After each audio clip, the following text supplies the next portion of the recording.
علم تری الی الذین اوتوا نصیبا من الکتاب، علم تری کیا دیکھا نہیں تم نے، الی الذین ان لوگوں کی طرف، اوتوا نصیبا من الکتاب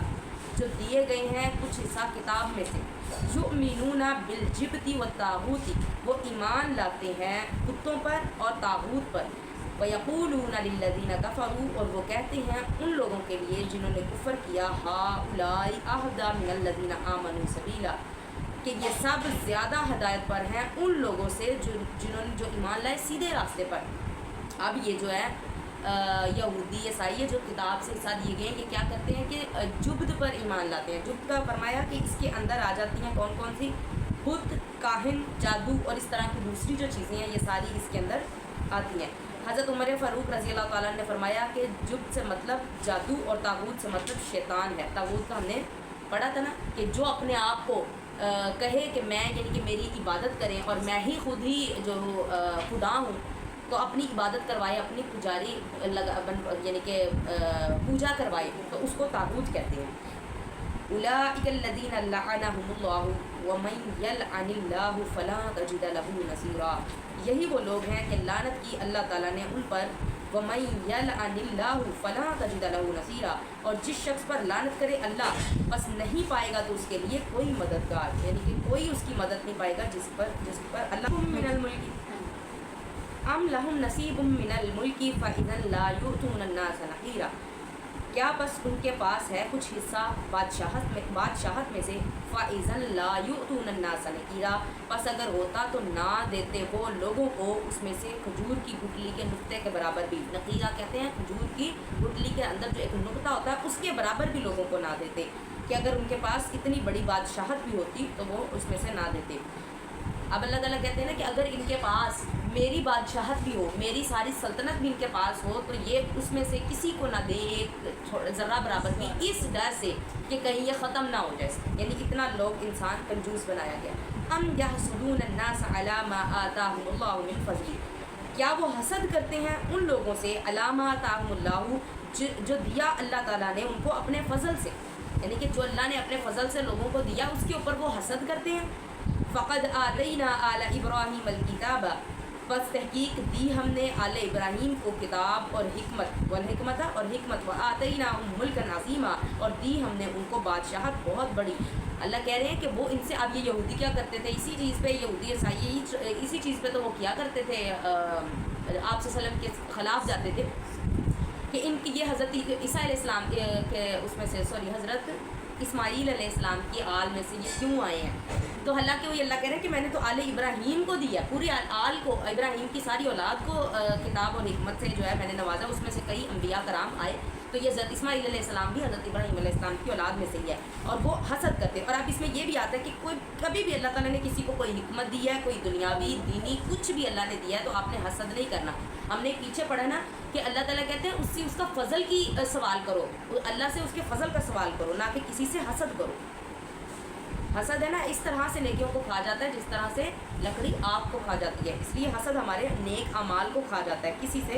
حسد، آگ جس طرح لکڑی کو کھا جاتی ہے، جس طرح آگ لکڑی کو کھاتی ہے اس طرح سے نیک اعمال کو حسد ہمارے کھا جاتا ہے۔ جی آگے کیا لائن ہے، یہ بڑا مسئلہ ہے،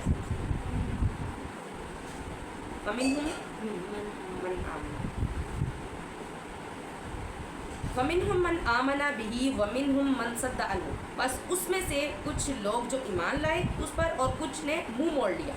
کہ آل ابراہیم میں سے ہم نے کتاب اور حکمت دی، اور پھر ان میں سے جو لوگ آئے ان میں کچھ نے تو ایمان لے آئے نبیوں کے اوپر اور کچھ نے کیا کیا، ان سے منہ موڑ لیا۔ وَكَفَى بِجَهَنَّمَ سَعِيرًا اور کافی ہے آگ ان کو جلانے کے لیے۔ ادھر چلا گیا میرے کھیڑی۔ فَمِنْهُمْ مَنْ آمَنَ بِهِ بس اس میں سے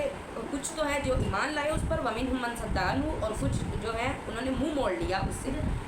وَكَفَى بِجَهَنَّمَ سَعِيرًا اور کافی ہے جہنم جلانے کے لیے۔ إِنَّ الَّذِينَ كَفَرُوا بِآيَاتِنَا سَوْفَ نُصْلِيهِمْ نَارًا بے شک وہ لوگ جو کفر کرتے ہیں بِآيَاتِنَا ہماری آیتوں کے ساتھ، سَوْفَ نُصْلِيهِمْ نَارًا ان قریب دھکیلیں گے ہم ان کو، جھونکیں گے ہم ان کو آگ کی طرف۔ كُلَّمَا نُضِجَتْ جُلُودُهُمْ بس جب جل جائیں گی ان کی جلدیں، ان کی کھالیں،